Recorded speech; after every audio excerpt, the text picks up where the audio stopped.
Welcome back, everybody. We are continuing the reading of William Walker Atkinson's book, Thought Vibration. We are on chapter 4 today, continuing our reading of this book. Again, we're reading Thought Vibration by William Walker Atkinson. We're on chapter 4, Mind Building. Let's dive in. Man can build up his mind and make it what he wills. In fact, we are mind building every hour of our lives, either consciously or unconsciously. That's the truth. I was just speaking with one of my, it's actually more of like a therapeutic client that I'm working with. I do therapeutic coaching. Everything is really for personal development and growth and goal achieving and people who are ready for changes. Not so much processing, but I do that as well. Anyways, but we were talking about, the whole manifestation world and affirmations and mantras, and this person was saying, I'm always, I understand that, I get the affirmation thing, but sometimes it's hard. And then we were just having a conversation, isn't it funny how we say, sometimes I do that, I'm into that, but like we're doing it all the time whether we know it or not. It's happening 24/7. Auto-suggestion, affirmations, mantras, like is 24/7. Either we are directing it and consciously aware of what is being created, manifesting, what we're affirming to ourselves, or we're not. We're unconsciously allowing it to run wild. And if you're on a positive trajectory, go up, go for it. Go off, boo. But when we are not, when we are suffering or we're in pain or we don't like our results, what narrative is on repeat on that record player in our subconscious mind? And this is why people have, myself included, have a very difficult time because we are always creating. We're always creating. He says, man can build up his mind and make it what he wills. We can do whatever we want with our mind. That's how powerful our mind is.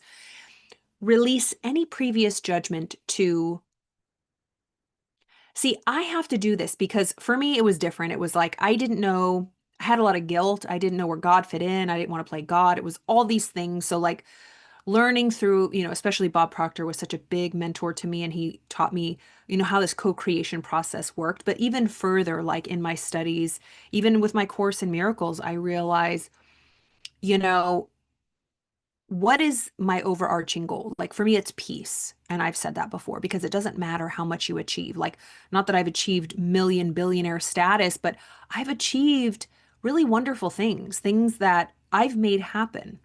I've manifested, so to speak. Things have been quite magical and easy, and I've pushed really hard for some things. It doesn't matter. I've achieved a lot of success and goals in my life, and it feels good. However, there has been times where I have achieved and I'm not at peace, and that to me is not worth it. And somebody who has dealt with addiction, anxiety, depression, mental health issues, I'm just too old for that crap. Like, yeah, it was fun when you're in your 20s, or at least for me, I speak for myself from my own experience, but like, I'm at the point in life where like, if I don't feel truly peace, true peace, while I'm going after my goals, not that I'm letting any of them go because they're still there in full force, if not stronger, because I know that everything's possible. But if I'm not doing it in a peaceful, regulated way, number one, it will never be sustainable. I know that much because you will see people who achieve these goals in absolute chaos, dysregulation, like drama, fight or flight. Oh, and they'll do it. They'll get it. However, how many bodies are laying aside? Like, what's the body count? Like, what's the damage? That's why I'm always so, I really don't listen to anybody's yapping. I look at their life. I look at their health. I look at their integrity, their discipline. I look at their circle of friends, family. By their fruits, you'll know them. And people can talk all they want, but results don't lie. And I'm not talking about the results in the bank account or whatever their markers are for outward success. How are their relationships? Like that is such, and how is their moods? How is their vibe? Like, when you're around someone like, that, yeah, they're successful, they do this, but like something just seems a little off, right? It's like never um question your gut feeling, right? Your intuition when it comes to people who are seemingly successful. If that's what you want, go for it. Again, I'm just speaking from my own experience. I've come to a point in my life where if I I will always go after goals. I will always be goal oriented and goal driven because I truly feel like that helps me in my life. And I just know statistically, when it comes to mental health, we always have to be working. It doesn't have to be big. But when we're not working and growing towards something, we're dying. It's just, we're goal seeking organisms. But if I'm not at peace, it ain't worth it, baby. I will find a way to do it at peace. And I can't do dysregulation, chaos, disorganization. You know what I mean? Like, I am a very detail oriented person. I know what makes me feel good, and it might work for other people, but you just have to know what works for you. And it doesn't mean anyone's wrong. It just means people are different, right? So again, I'm just speaking from my own experience. But what he's saying here is we can build anything in our minds. That's how powerful our minds are. And for me, it's not just about building something with this power of my mind, but with a calm, regulated, truly connected, peaceful, in harmony energy, you know? Um, yeah, because we do have a choice. Sometimes, especially in the manifestation world, it feels like, oh, speed, speed, speed, like, just absolute chaos. How fast can you get it? And that like proves, and again, to each their own. But we can build anything we want. In fact, we are mind building every hour of our lives, either consciously or unconsciously. So I encourage you to think about, are you consciously even tapping in? We can't be consciously aware 24/7. Like, we have lives to live and, like, let's be normal here, because we can be obsessively compulsive and just get way too on our heads about it. But like, are we remaining unconscious most of the time? Are we afraid to check in, doing that journaling, doing the meditation, conscious breathing, going for a walk in nature without headphones? And are we present? Are we in the moment? So we can either build this consciously or unconsciously.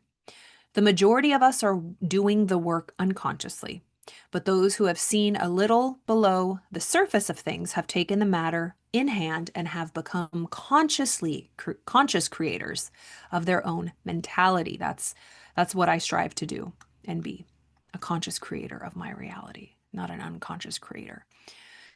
They are no longer subject to the suggestions and influence of others, but have become masters of themselves. Yes, you are the master of your own life. You are. Don't let anybody tell you what is good for you. And you might not get it perfect, but if it feels right to you, it's right to you. And again, if you are safe and you're not doing anything that's harming you or harming anybody else, right? Don't be reckless. But if you know in your heart, this is what I want to do, this is what I feel is right for me, even if everyone's yelling at you like, no, you should do it this way, da, da, da, this is how I do it. Listen to yourself, know thyself. So he says the majority of us, the majority of people are doing work, this conscious, creative, world building work unconsciously. But those people who have seen a little below the surface of things have taken the matter into their own hands and become conscious creators of their own mentality. They are no longer subject to the suggestions and influence of others, but have become masters of themselves. They assert the I and compel obedience from the subordinate mental faculties.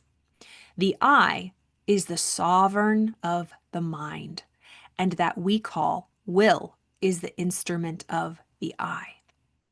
Of course, there is something behind all of this, and the universal will is higher than the will of the individual. But the latter is in much closer touch with the universal will than is generally supposed. And when one conquers the lower self and asserts the I, he becomes in close touch with the universal will and partakes largely of its wonderful power. The moment one asserts the I and finds himself, he establishes a close connection between the individual will and the universal will. But before he is able to avail himself of the mighty power at his command, he must first effect the mastery of the lower self. That reminds me of that phrase. I use it quite often. One of my mentors was saying, all of you guys want to, live your highest potential. You want to be your best self, live your best life. When you can't even live your lowest life very well, you can't even live your lowest potential very well. You're a mess. Like, get it together. Live a good lower potential. Get a hold of that before it's like this Maslow hierarchy of needs. I was just sharing this with somebody the other day. Let me see if I can pull it up. Let me share a screen. Let's look at this together. Because this is where a lot of people, myself included, we get into trouble here. We, so this is a visual little diagram of Maslow's hierarchy of needs here. All right. So starting from the bottom, basic needs, this darker red color, psychological needs, I'm sorry, physiological needs, like just physical, basic physical needs, air, water, food, shelter, sleep, clothing, reproduction, right? Just basic needs.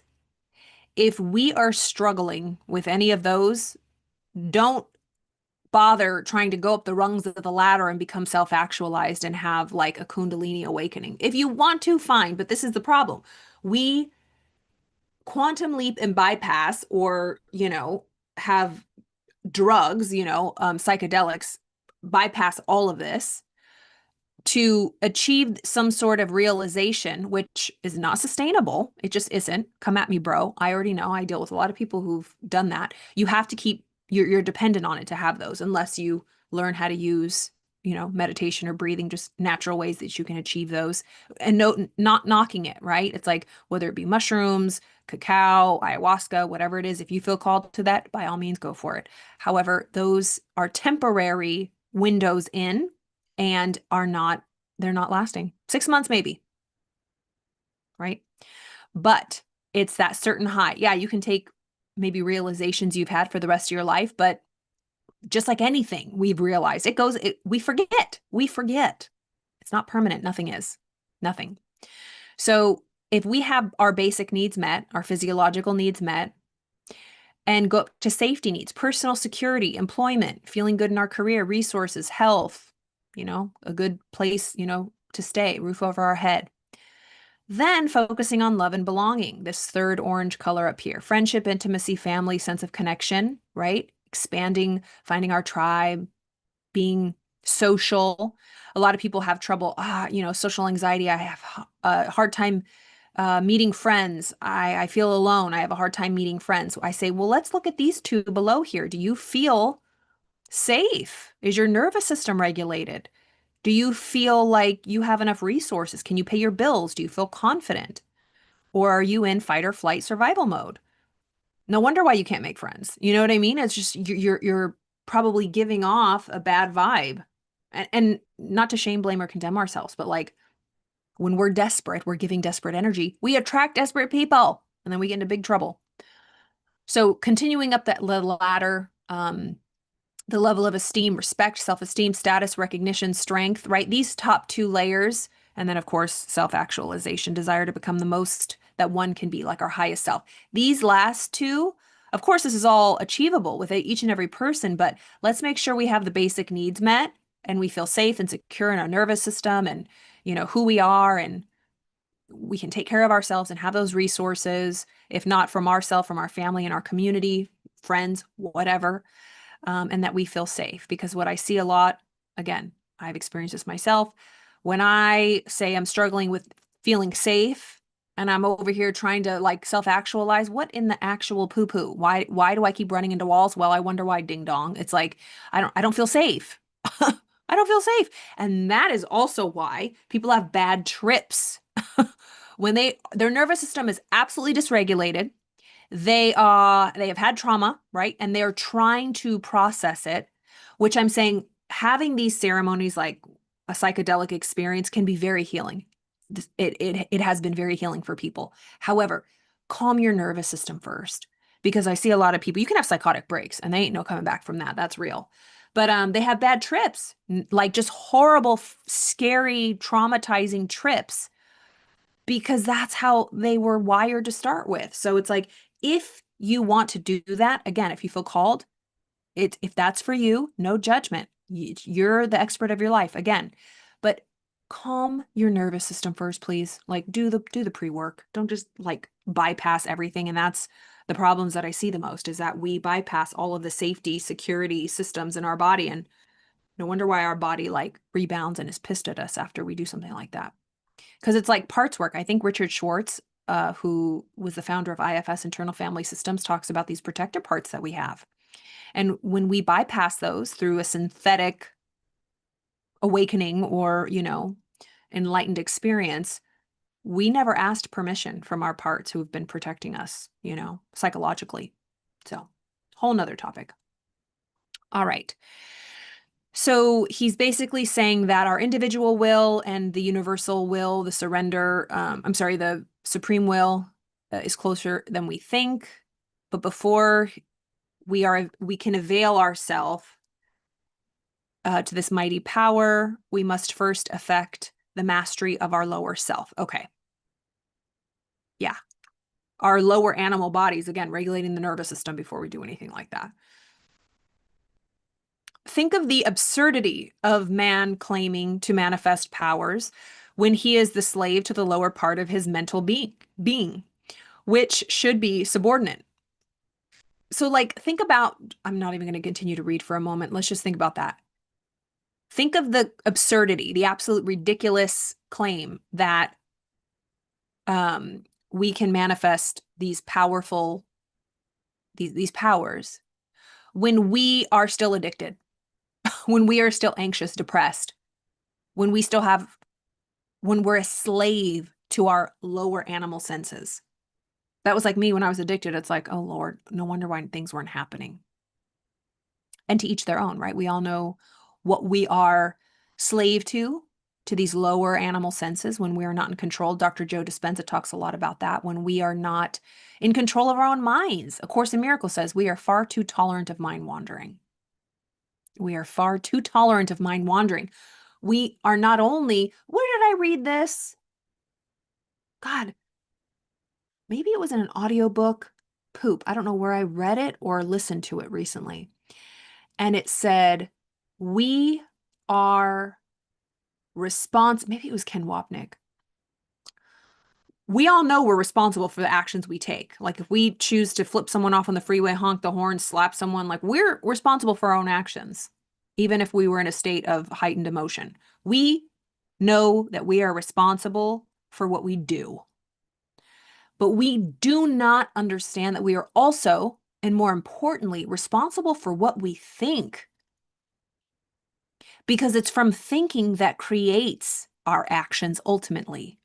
Because thinking leads to emotion, emotion leads to this action, this will to act. We're programming ourselves based on what we believe and what we're repeating. So he's saying, think of the absurdity of man claiming to manifest powers when he is a slave to the lower parts of his mental being, which should be subordinate. Think of a man being the slave of his moods, passions, animal appetites, and lower faculties. And at the same time, trying to claim the benefits of the will. Yeah, trying to manifest things when you don't even have control of your own mind. Oh, that's what I was saying. Dr. Joe Dispenza talks about how we have to train our mind like a puppy. Like, no, you're going to sit. But in the mornings, we want to get up. We want to have our coffee. We want to scroll. We want to look at our emails. And every time our mind wanders, call it back. Nope, you're going to come and sit here for 30 minutes or however long. And do you know how difficult that is at first? I mean, how many of us can sit there and meditate for an hour and continue to call our attention back? No one's perfect, but like this is the discipline that William Walker Atkinson is talking about. If we can't even control our own mind, our own moods, our own passions, our physical appetites in whatever form, what in the hell makes us think we're going to be wielding magical things? And like I said in the beginning, people who are absolute zoos, messes, they do manifest, but it's not sustainable. Give me one example of somebody who has manifested something that is sustainable and healthy and whose life is at peace and they have a good reputation and they got good friends and family and their relationships are harmonious. Not a one. Not a one. By their fruits, you will know them. When you create and manifest, because you can, from a dysregulated state or like state of discord energetically, or like with you're breaking the law, because many people do manifest things breaking the law, it will always catch up to you. You, they, whoever will not be successful. It is unsustainable because it was built on, as they say, sand. It will fall.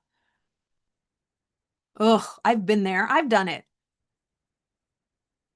you know, because we want it now. We want it yesterday. We're impatient. Ugh, yeah. So he's saying, now I am not preaching asceticism. Like he's saying, he's not preaching to give up everything, to live that ascetic life, to just, you know, give. It's pretty much like very minimalistic living, like um, giving up the body. I mean, like, what is it called? Like denying your bodily needs. Um, which is just as silly in my opinion and the way I've studied. It's just like it's the same, it's the different side of the same coin. People who are super obsessed with the material world, and then people who are obsessed with the spiritual world and claim this ascetic lifestyle to like give up everything of the body. This is so disgusting. It's below them, right? Same coin, different sides. Okay, and this is what William Walker Atkinson is saying. I'm not preaching asceticism, which seems to me to be a confession of weakness. I am speaking of self-mastery, the assertion of the I over the subordinate part of oneself. In the higher view of the subject, this I is the only real self, and the rest is the non-self. But our space does not permit the discussion of this point, and we will use the word self as meaning the entire man. Before a man can assert the I in its full strength, he must obtain the complete mastery of the subordinate parts of the self. All things are good when we learn to master them, but no thing is good when it masters us. Amen to that. Yeah, just notice in yourself when you feel like something's not, when you do something and you're like, oh, why did I do that? It's in control of you. Why did I eat that much? Why did I have that extra serving of ice cream? Why did I just scroll for 2 hours on social media? Why did I just, when you're on dates, like, why did I just give it up when I wasn't even into that person? Like, share my body with them. Like, so many things. Why did I black out, have that extra drink? Why did I X, Y, and Z? Why did I say yes to going out with a group of people when I don't even like them, right? It's like, why do we do what we do? What's running the ship? Our lower selves of wanting to be, liked, validated, feel wanted, people please, not shine too brightly, whatever.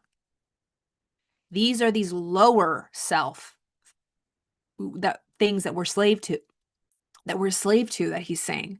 And if we can't master that, what in the hell makes us think that we are going to wield the strong power in the right way? Gosh, it's so true.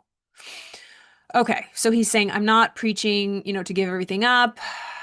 I am speaking of self-mastery, the assertion of the I over the subordinate parts of oneself.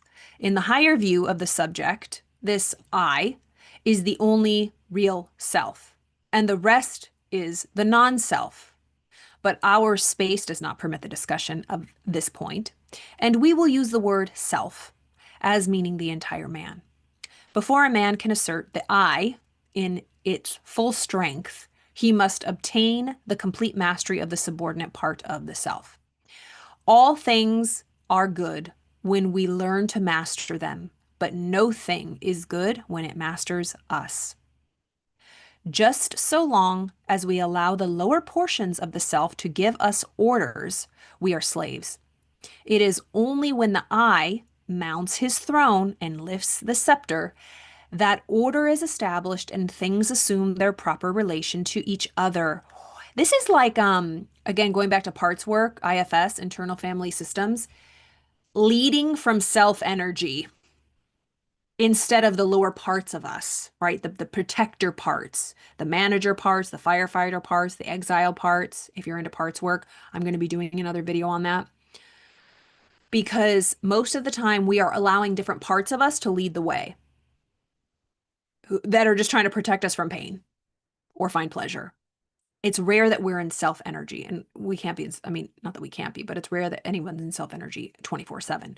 But it's that calm centered self with a capital S, the part of us that's the observer. that is unattached, that is just observing. And so when we can find that center and we are unmoved by our own parts, our own emotions, and we're not a slave to these lower animalistic tendencies or maladaptive copings, that's when we can really step into this I, this power of I, this God power, this universal intelligence, infinite intelligence part. Okay. I love that. He goes, it is only when the I, or the self, mounts the throne and lifts the scepter that order is established and things assume their proper relation to each other. We are finding no fault with those we are swayed by. We are finding no fault with those who are swayed by their lower selves. They are in a lower grade of evolution and will work up in time. So we're not here to judge other people about how they're in their lower senses and they still smoke cigarettes and do all this kind of stuff. But again, like even being sober, like I'll make you a good martini. If you can drink, good for you. But if it's a problem, join the club, right? But it's like I don't put my nose up to people who still drink. That's like a smoker who quits smoking and then like hates all the other smokers. It's like everybody will open up, will grow in their own time if they want to. And if they don't, we still love them. Love people for where they're at, but we don't have to hang around them if we don't want to. So no judgment here. He says, we are finding no fault with those who are swayed by their lower selves. They are they're a couple steps below, and not that we're better, but in the evolution of breaking free from those addictions. And they will work their way up in time. It's none of our business. It's not for us to judge.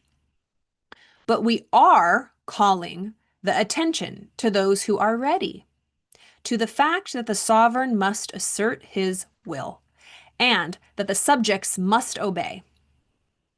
Orders must be given and carried out.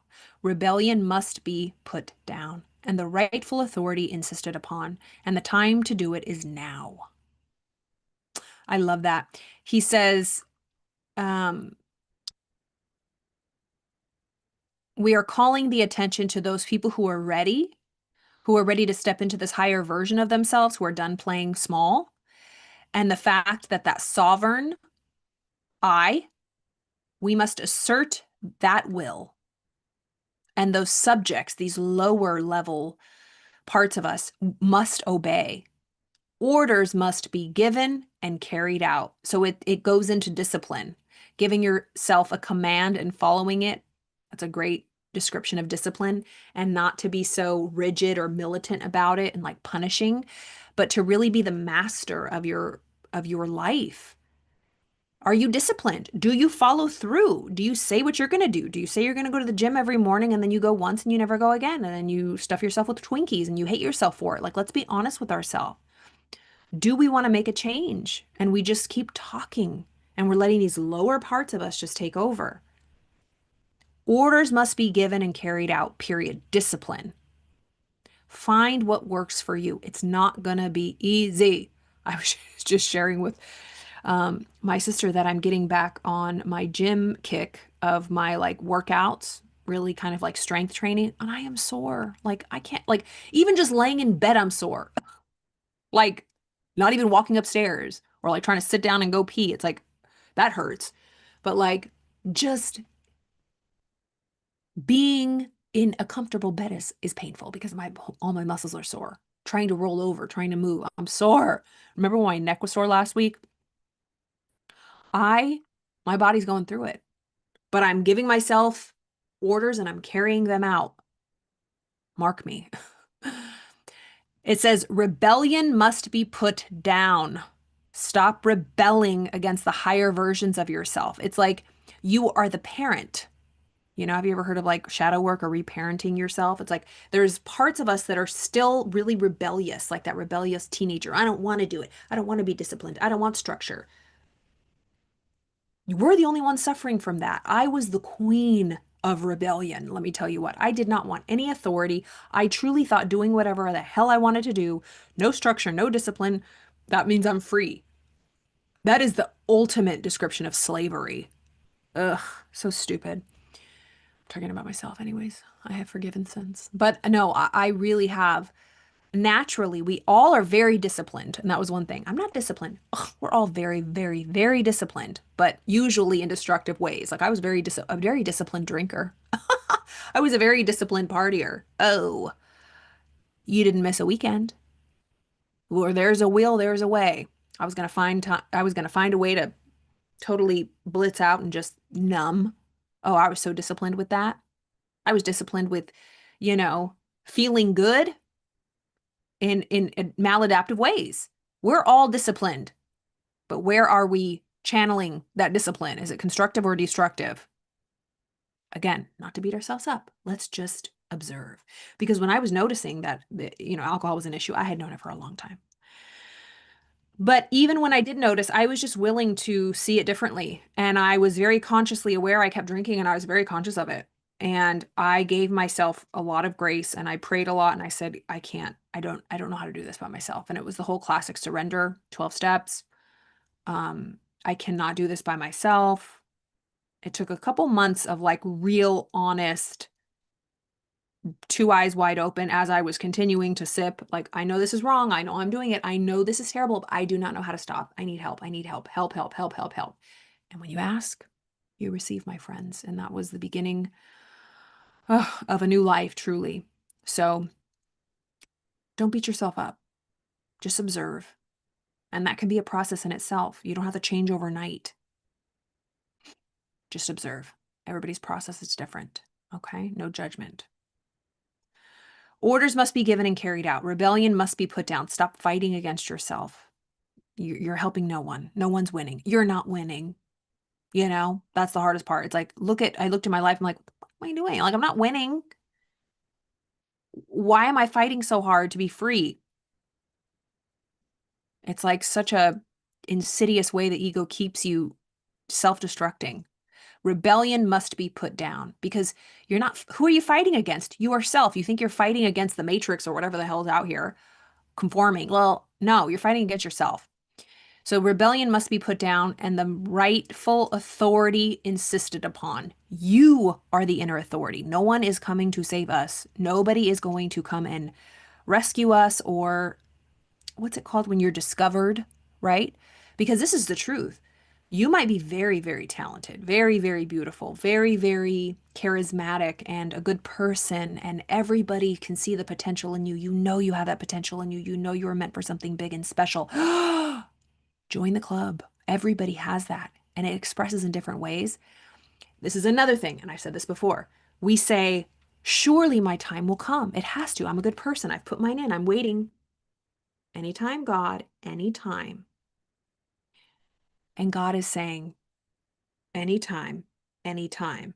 It's a co-creative process, and we have to, like, God will do nothing for us, but he will do everything through us. I remember Bob used to say that.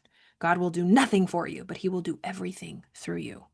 We have to take the action.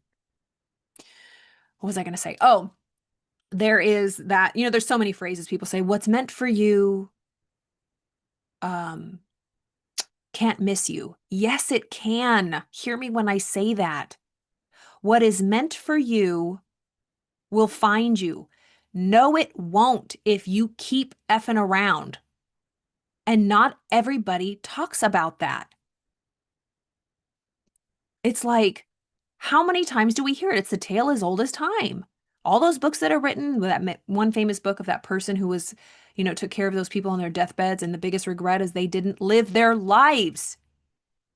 And Les Brown says the biggest treasure is the graveyard. People who died with their dreams and the music still in their heart. What is meant for you, what isn't meant for you will pass you by. What is meant for you won't ever miss you. Yes, it will. I have had that. Many things have passed me by, but it doesn't mean there's another opportunity, right? If you're willing. That's what I love about A Course in Miracles. It says, your miracles, well, it means something different, but still, like, I take it in this way. If you are willing to right the ship, get it together, You will always have an opportunity. They are held in trust for you until you're ready to receive it. We see this a lot with people who get sober, who are in these recovery programs. It's like everything just falls into place. Or it seems like everything happens overnight when someone goes through a big life change. It's because they've surrendered and they allow it in. They stop freaking around. And that is when, so what is meant for you will always be a potential. Let me put it that way. Until the day you die, there will always be a potential. It might show up in different ways because as we get older, there's things that change in life. But if you keep screwing around, it won't, because they say if you ask the universe for something, it's trying to find your address, but if you're always moving around, it can't find a moving target. It's like stay still in the faith and doing what's right so that your miracles, so that you can receive what's meant for you. But if you keep screwing around and flip-flopping and you're, you know, in and out of your soul, right? You're not embodying the version of you who wants that thing. Yes, it will miss you. And I hate to be the bearer of bad news, and that might be real Debbie Downer womp womp, but I've lived it. I can look back in my 20s and I can see so many opportunities that I missed, but the opportunities will come around when I'm ready for it, and they have. And they have. And it is better. It's sweeter. I'm wiser now. This or something better, baby. This or something better. If you have a dream in your heart, if you truly, truly want it, not because someone else wants it, not because you've been convinced or you want, superficial, fake, whatever. If there is truly a dream in your heart, I want you to focus on how would it make you feel, and focus on the feeling of it. Again, not to be like cheesy about it, but like there's so many stars that talk about this too, like just using that as an example. Well, my man, The Rock, he had a dream to be in the NFL and he got injured. I mean, there's so many athletes who wanted so badly to be in a major league, like official franchise of some sort of thing. And it just didn't happen for them because they got injured. Like Inky Johnson, didn't he like he had this big dream in his first game. He like paralyzed his left arm, but like why did he want to do that? Like to bring his family, to support his family, to buy the house for his mom, or, it's been a long time since I have heard one of his like talks, but basically he wanted to make something of his life. He wanted to be successful financially. He wanted to, you know, be on some sort of like stage, so to speak. Like there's always that little bit of any athlete that wants to be on a world stage. They want that influence and success. And he is. It just didn't come through the avenue of Major League Football. He's a speaker now. He's an author. He's a motivational speaker. I'm sure he makes plenty of money and was able to take care of his family and still does and is a very motivational guy. But The Rock talks about that too, you know. His dream of being in the NFL failed, but now what is he, the owner of how many things? Hello, like the biggest movie star in the world, the best movie star in the world.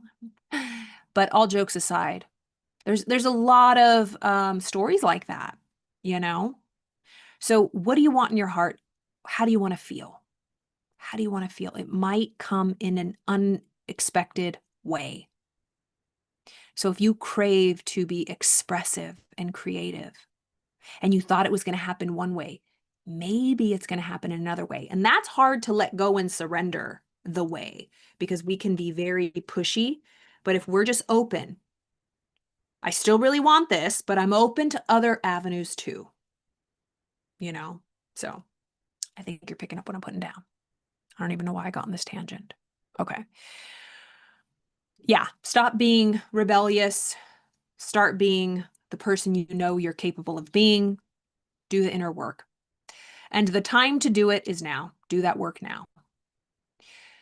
You have been allowing your rebellious subjects, those inner parts of you, to keep the king from his throne or the queen from her throne. You have been allowing the mental kingdom to be misgoverned by irresponsible faculties. You have been the slaves of appetite, unworthy thoughts, passion, and negativeness. The will has been set aside, and low desire has usurped the throne. It is time to reestablish order in the mental kingdom.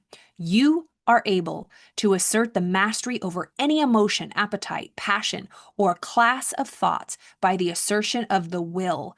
The will, remember, is the higher faculty, your ability to focus. Focus. Focus. Stop allowing your mind to go everywhere. And if you remember, I shared with you guys, I took almost a month off of social media. Last week was kind of the first week I was posting again. When you are working towards something and you want to make a change, you cannot afford these energy leaks, your attention to be going on the dog memes and all, that might be fun and bubblegum for other days, but we need to focus and just notice how quickly you don't want to, right? But this is what he's talking about. If we can't even assert the power over our own will, our ability to focus on the thoughts we want, what in the hell makes us think we're going to achieve these outer big goals? Because this is just a result of this. And if we can't get a hold of this, no wonder why this is a shit show. You know what I mean? You have been allowing, you're far too tolerant of mind wandering. You have been allowing your rebellious subjects and thoughts to keep you from your throne, your righteous throne. You have been allowing the mental kingdom to be misgoverned by irresponsible faculties. You have been the slaves of appetite, unworthy thoughts, binge scrolling, eating, drinking, partying, sexing, porning, whatever it is. Unworthy thoughts, passion, and negativeness. The will has been set aside, and low desire has usurped the throne. Low desires, easy hits. When we just want what we want now. We want that fast food microwave. It's like when people aren't willing, and this is just a side tangent, but like you aren't willing to wait and be single, or like you just want a warm body next to your bed and then you just keep scrolling and swiping on whatever, Tinder or Bumble or whatever. Trust me, I've been there. But thank God, like, I don't know, that's been an area of my life that I've been very boundaried up about. I cannot just settle. I tried it once, my friends. It doesn't work out. It never works out. I will not settle. I will not settle. I do not care how many years my bed, and like a bed's empty or I'm not next to, I don't give a fuck. I ain't settling. Hails to the no. But that's like in every area of our life.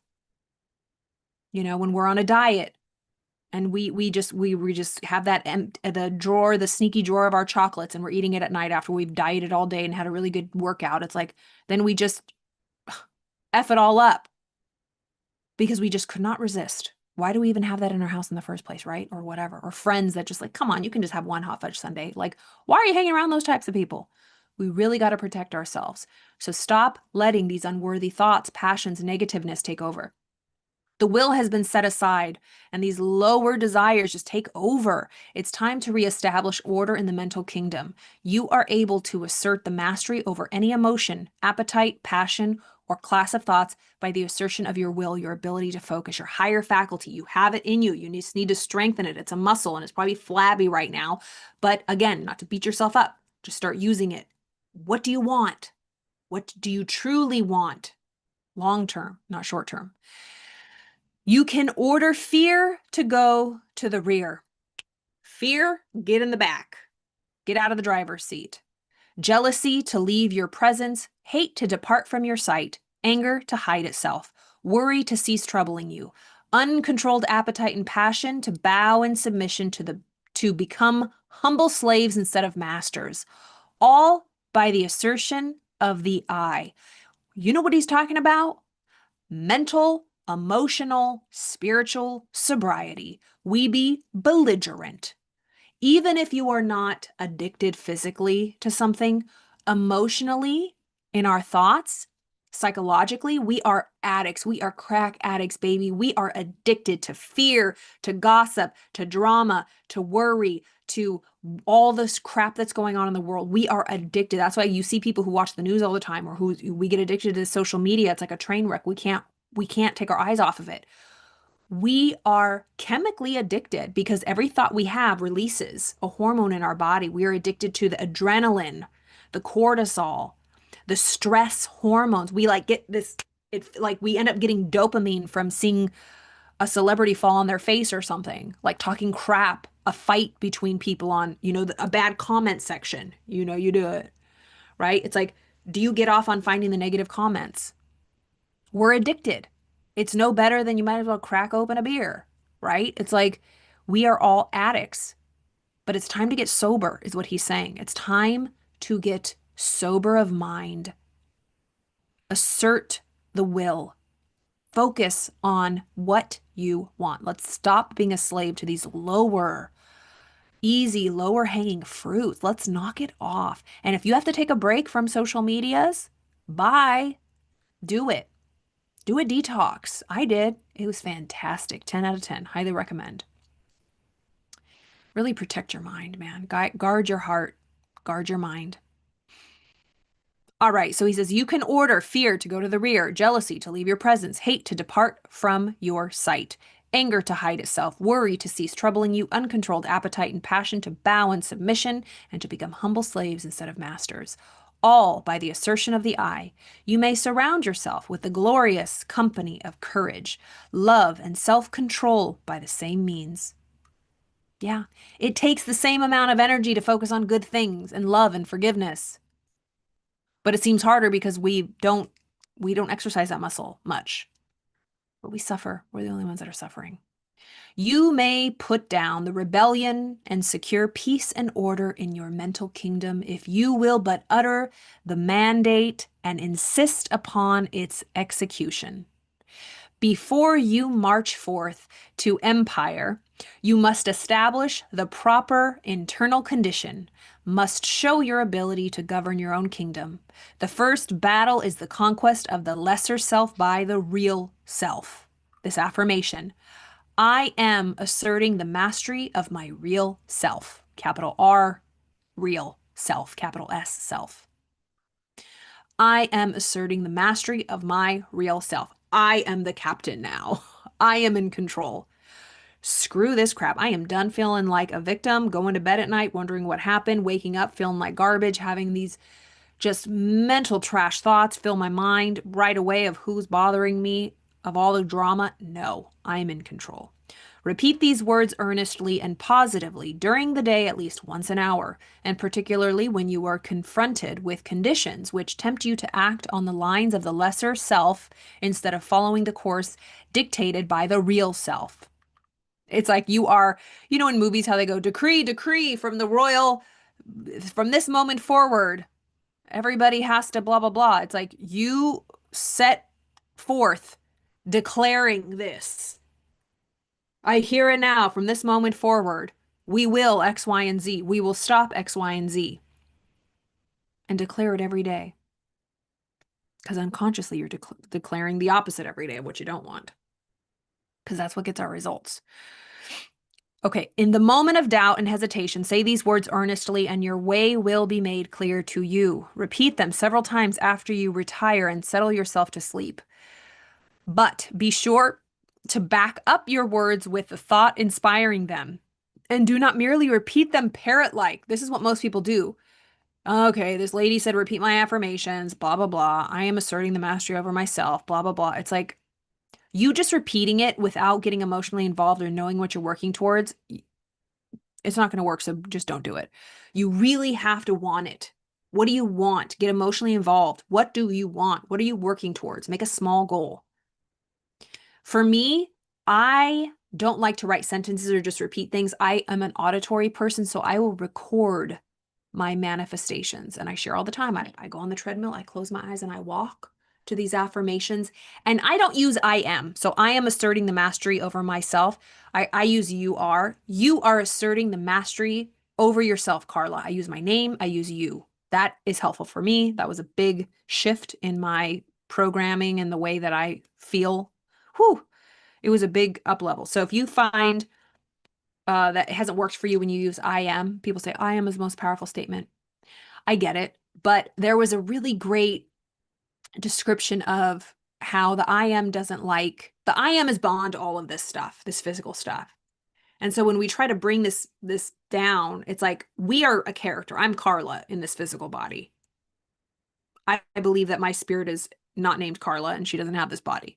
So I'm talking to my physical body. and I'm using, what is it, second person? Third person? Yeah, no, second person. Carla, you are, or you can use third person. Carla is the type of person that blah, blah, blah. Carla is the type of person that asserts the mastery of her real self. Like we're talking about a character. But when we're talking to our subconscious mind, using our names, using you are, talking like we're this character, this third person, our subconscious mind is listening. So whatever's helpful for you, try what works. Maybe I am works for you, go for it. I'm just sharing what works for me. So repeat several times, but don't just repeat it parrot-like. Feel it. Talk to yourself.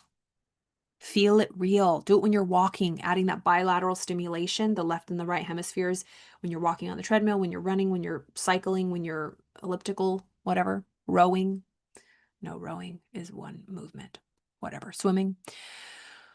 Form the mental image of the real self asserting its mastery over the lower planes of your mind. See the king on his throne or the queen on her throne. You will become conscious of an influx of new thought, and things will have seemed hard for you. Things that have seemed hard for you will suddenly become much easier. You will feel that you have yourself well in hand and that you are the master and not the slave. The thought you are holding will manifest itself in action, and you will steadily grow to become that which you have in mind. An exercise he gives us, and this ends the chapter. Fix the mind firmly on the higher self and draw inspiration from it when you feel led to yield to the promptings of the lower part of your nature. I tap, EFT tapping, even though I feel so tired right now and I don't want to do anything. I completely love, accept, and forgive myself, even though I'm so exhausted. I'm willing to see this differently. I'm willing to, I really want to, like, I want to make these videos. I love making these videos, and I felt really exhausted this week. So I tap, like, I am full of energy. I have all the energy that I need. I get all the rest that I need, and I just tap. Or I listen to my auto suggestions. So he's saying, when you're tempted to burst into anger, assert the I, and your voice will drop. Anger is unworthy of the developed self. Yeah. Stop letting your emotions run your life. You know, people who are just like hot-headed and pop off, it's like they have no self-control. He's basically saying, get control of yourself. Get it together. When you feel vexed and cross, remember that you are what you are and rise above your feelings. When you feel fearful, remember that the real self fears nothing, and assert courage. When you feel jealous, inciting, think jealousy inciting. Think of your higher nature and laugh, and so on, asserting the real self and not allowing the things of the lower plane of mentality to disturb you. So don't let these lower plane mental energies, frequencies, vibrations disturb you. Don't let them drag you into the basement. Remember that basement, the penthouse to the basement. I think I have my drawings here. We have an inner, let's see, I can't even see myself. Am I even on the screen? Yeah, here we go. We have a basement, we have a penthouse, and everywhere in between. Are we hanging out in the lower basement? Do we feel like garbage? Are we in an emotional basement? Let's not get dragged into these lower basement. This takes no energy, attention, effort, or focus. The rent is cheap down here, baby. Free at times. That's why most people dwell here. But if you want to get higher up with the better views, just higher conversations, better vibes, better neighbors, it's going to cost you. All right. So when you feel, okay, yeah, these lower level things, they're not worthy of you. They are unworthy of you and must be taught to keep their place. Do not allow these things to master you. They should be your subjects, not your masters. And again, when you have emotions, we can feel them and be normal. Don't beat yourself up when you feel angry or judgmental or, like you want to slap somebody, right? You're human. However, observe and notice them and say, even though I feel like I want to cuss this person out, I am the master. Calming, breathing, right? Take a walk, relax. Don't let your parts take over. Don't allow these things to master you. You are the master. You must get away from this plane, from that lower basement level. And the only way to do so is to cut loose from the phases of thought which have been running things to suit themselves. Get out of this basement thought loop. You may have trouble at the start, but keep at it, and you will have the satisfaction which comes only from conquering the lower parts of your nature. Because this is the truth. Like, I think I said it in a video a long time ago. Like, anger, gossip, when we're mad at somebody, it oozes out of us. Like, we have to cover our mouths to not say something. Like, when you're around a friend and they're like, and you have to like, don't say it, don't say it, just don't, do not let them win. Don't go there, right? We have to cover our mouths and stop it because it just oozes out so easy. But why do we have to dig and pull out the good stuff, right? Think about that. Things are just right at the tip of our tongue because that's what we have given our energy, attention, effort, and focus to. It's like the muscle that is easier. It's so much easier to insult someone and to make fun of someone than to truly compliment someone and lift somebody up. But we also have seen people who they are just naturally so kind and complimentary because they work at it. To be a person of, it takes a person of stamina to really be positive and have that peace of mind. Again, any ding dong can attract something, but is it sustainable and is it at peace? And is it like, does the fruits keep giving? Is it abundant? Does the garden keep giving? Or was it just one harvest? Like, oh, look at I was able to grow strawberries. It's like, okay, do you have extra for other people? Like, you know what I mean? It's like, is this harvest going to come abundantly? So you have a slave. You have been a slave long enough. Now is the time to free yourself. If you will follow these exercises faithfully, you will be a different being by the end of the year. And will look back with a pitying smile to the former condition. But it takes work. This is not child's play, but a task for earnest men and women. Will you make the effort? Will you make the effort? Will you stop being a little kid about it, a little temper tantrum throwing rebellious teenager and stop fighting for your for your limitations? Are you willing to start doing the inner work? This is not easy stuff. That's why many people don't do it. And then people just poo-poo it and fall off the wagon. I've been there many times. But the times that I fall off, like I get back up so much quicker. And I know too much now. I know too much.